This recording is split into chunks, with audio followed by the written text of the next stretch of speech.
What's that sound? It's for amusement only, the EM and Bingo Pinball Podcast. Welcome back.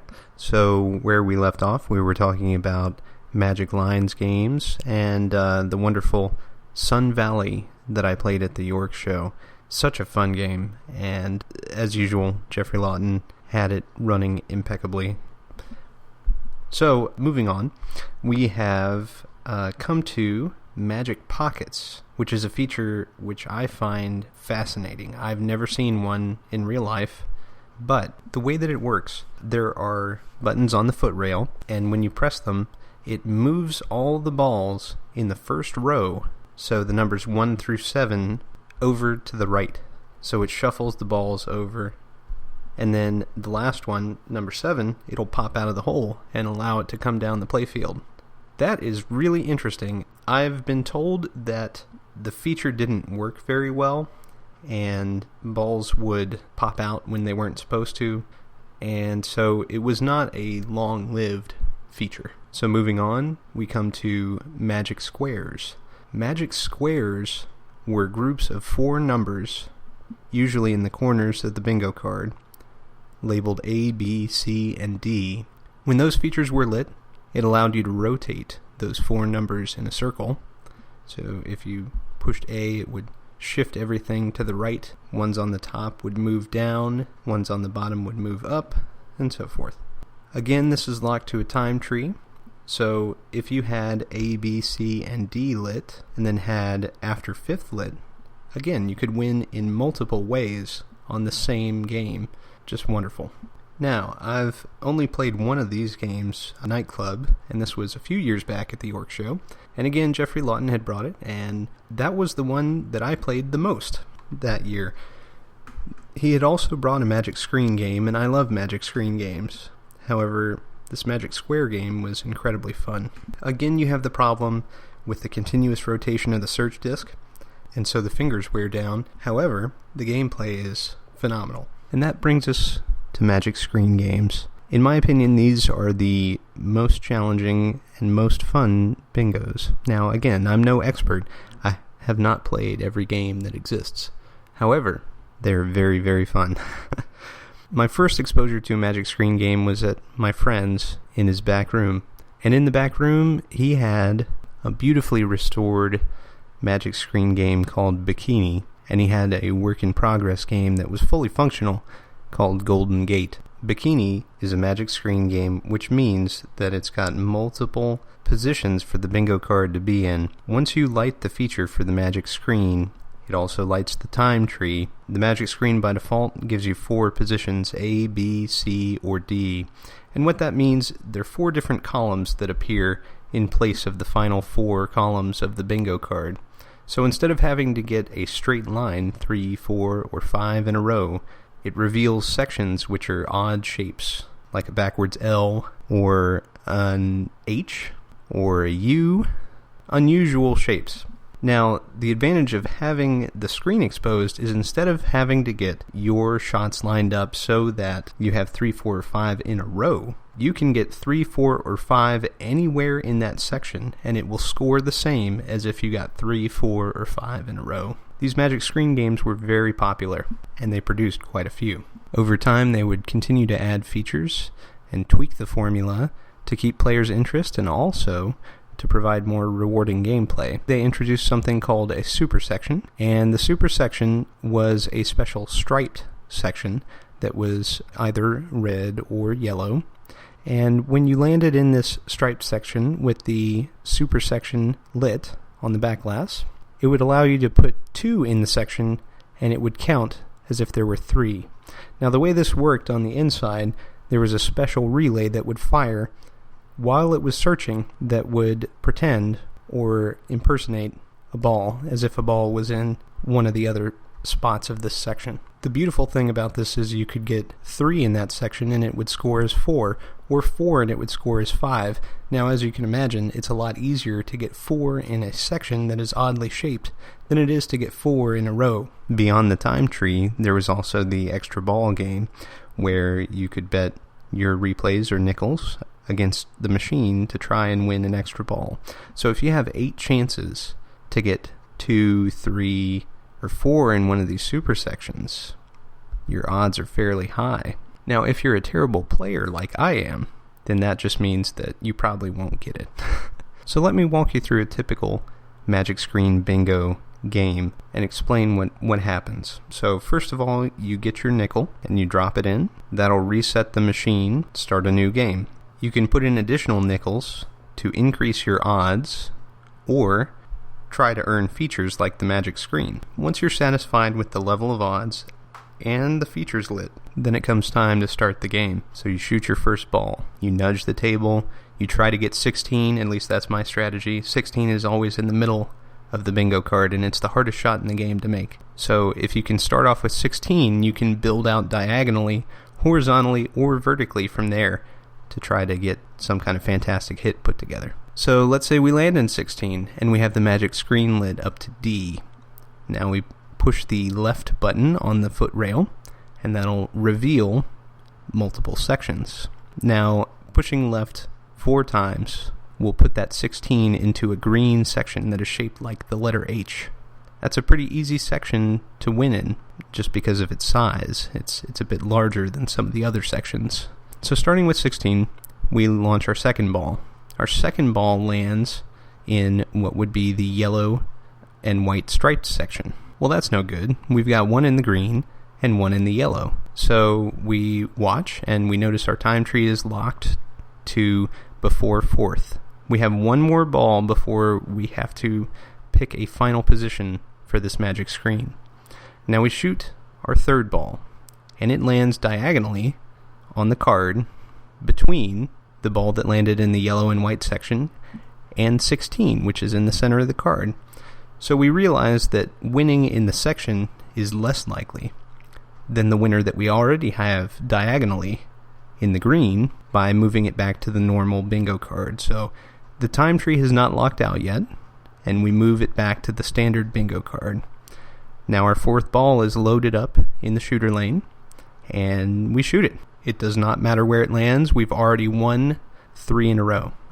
Now, if it lands diagonally under and to the right of 16, that's fantastic. That's 4 in a row. Now our fifth ball loads up. At this point, we can collect our replays, or we can play our fifth ball. It doesn't really matter. The machine is smart enough to know how many replays you've collected, so if you happen to get a 5th in a row, it will only collect the difference between 4 in a row and 5 in a row. So we shoot our 5th ball, and it matters not where it lands. We push the R button on the foot rail. We hear that lovely, lovely sound at the beginning of the podcast. Tick, tick, tick, tick, tick, tick, tick, of the machine counting up the replays up until it's decided that we've received enough. Now, if your machine is adjusted appropriately, it will always score correctly. The way that the scoring mechanism works on a Magic Screen game with the R button is that there is a coil mounted with a little lock plate under the search disk. In those older games, as I mentioned, the search disk is always turning, so in the older games it would have already picked up all the replays that you could possibly receive by the time you shot your 5th ball. But in a Magic Screen game where you push the letter R to collect your replays, things work a little differently. It engages the coil, which pulls in the plate and allows the search disk to turn. When the search disk turns, it will detect through various fingers on the disk which balls are actually in holes on the playfield. Once it determines that there are 3 in a row, and it does this by energizing relays as the disk turns, so there's a 1, 2, 3, 4, and 5 relay, and if it detects 2 in a row, it will energize 1 and 2, and as it continues to spin, if it detects that there are 3 in a row, it'll energize 1, 2, and 3. Now at that point, it will start energizing the search index coil. The search index coil will pull in, and it'll start spinning the replay adding circuits and incrementing on the replay counter, as well as stepping the replay stepper associated with the color in which you received your win. Once that stepper has reached the number of replays which you should be awarded, the search index coil will disengage. The search coil, where it pulled in the armature at the beginning of the process, will disengage. and the search disc will stop. Now, if you win in a section instead of on the plain bingo card, it also energizes a few different steppers and makes additional noises. From the player's perspective, it sounds like the world is ending. So, first time I heard this, I was a bit concerned, because it goes ding, ding, ding, ding, ding, ding, ding, ding, ding, ding, ding, ding. If you listen closely to the first episode, that's the noise that you hear, because I had a winner in the green section, that H that I was describing earlier. Another amazing feature of these Magic Screen games was the blue section. Now, the blue section is only 3 numbers, and it first appeared in Carnival Queen, which was the first Magic Screen game, and continued through the rest of the series. Now, the blue section always scored a special amount of replays, so regardless of your odds that you had selected at the beginning of the game, if you had 3 in the blue, it would always score either 300 or 600 depending on the game. There was another special feature called 2 in the blue, and only one of those would light at a time. Now when you got 2 in the blue, it would score as if there were 3, and usually it would also give you extra replays.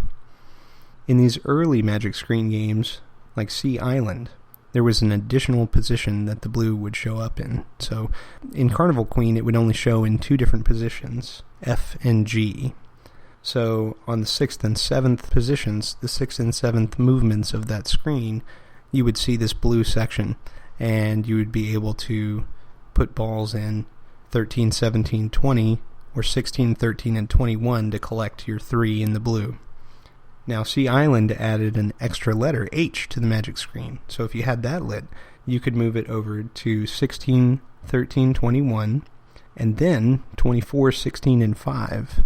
Now, this was pretty interesting because it allowed high replay wins. Bally discontinued that with Ballerina. Now, at this point in bingo life, the law started getting wise to bingos and how they were used for gambling purposes. So Bally decided that in order to combat this, they would have something called an OK game. Now, the OK game, instead of winning replays, was a skill-based win where if you landed in a particular section, it would give you a free game with guaranteed odds and features.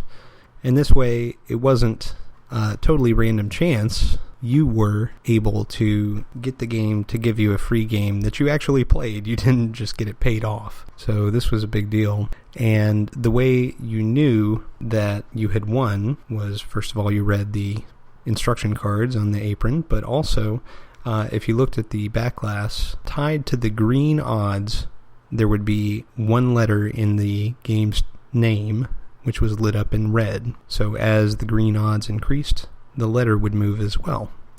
Now, looking at the apron cards, you would look down and see, oh, this letter means that if I win my red letter game, I'm going to get guaranteed odds of 600 in the red, 300 in the green, etc. And it would also give you guaranteed features, such as Magic Screen lit to position F, or the super section lit, or something of that nature. Now, when you win a red letter game, it's a little different than winning normally. You hold down the R button instead of pushing it. So if you push it, it's going to look and search, figure out which balls are locked in which pockets, and then score accordingly. Now, if you have a red letter win, then you hold down the R button until all the balls drop out, and then it will start ticking up your odds, stepping those steppers, until they've reached the point where they're supposed to for that particular letter.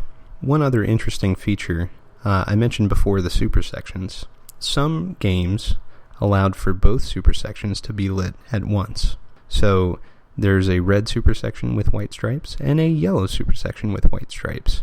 Now, if they're both lit, then that means 2 scores is 3. It's a lot easier, as you can imagine, to shoot for either than it is for one or the other. One last feature of the Magic Screen games, I have a bounty, which is the last Magic Screen game that was produced. On this game, there's a special feature not present in any other bingo called a skill shot. And what the skill shot is is that when you push a white button on the front, instead of increasing your normal odds or playing for features, it will guarantee at least one step with each press of a special odds counter only for the skill shot. Before you shoot your first ball, if you push the gold button on the foot rail, it will light 1 or 2 numbers. You have to land in that particular hole with your first shot. If you do, you win all the replays that you've built up on the skill shot. If you don't, then you've forfeited all that money that you've put in trying to build up your skill shot.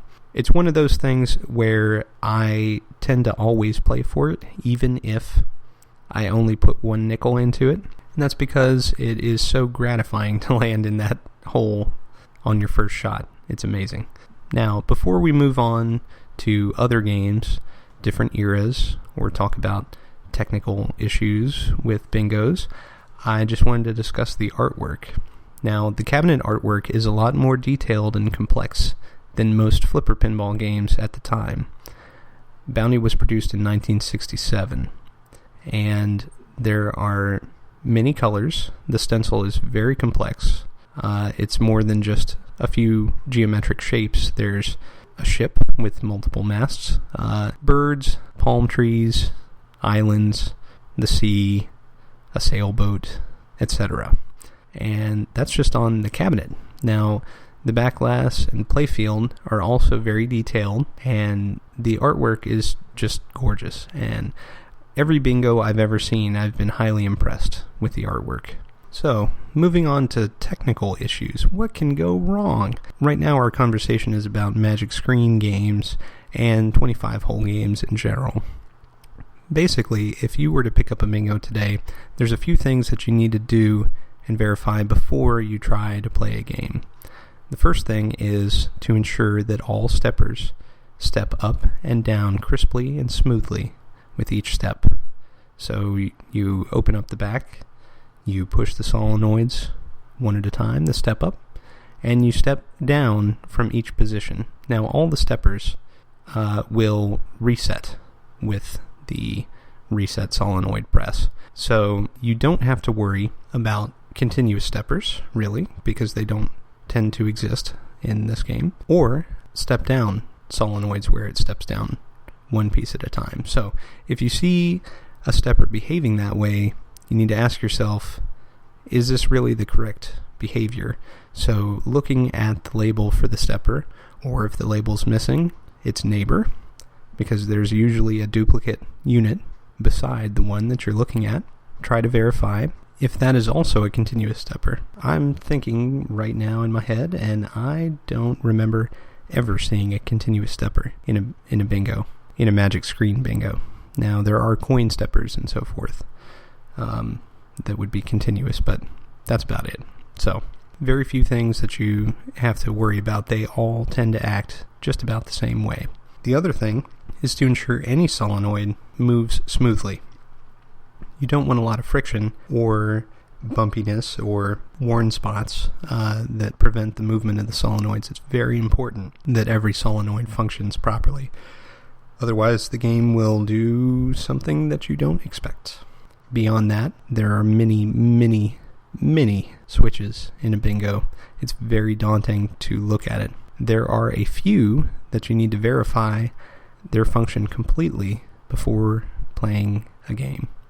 And most of those are the default positions on the red, yellow, and green odds steppers, and also the timer stepper. Now, the timer stepper is very important because it helps to control the time tree and also many of the features in the game. Because, as I mentioned, the Magic Screen, let's say it's lit to position D, you can't actually move the Magic Screen until the timer has stepped up to position 2. So after you shoot your first ball, you're able to move the screen, but not before. It's very important. Now, if your timer isn't functioning, then there are switches inside the cabinet that actually control that are tied to the ball lift. But we'll get into that another time. You also have to examine your trough switches, but those can be very tricky. And lastly, you want to check your fuse values and ensure that everything is set up appropriately Often it's not, or fuses are blown or missing. Join us next time, where we'll be talking about the Futurity game, as well as 20-hole bingos, or the later bingos, that came about in the late 60s and early 70s. Thanks very much. Talk to you later. You can reach me at foramusementonlypodcast@gmail.com, and you can find us online at foramusementonly.libsyn.com.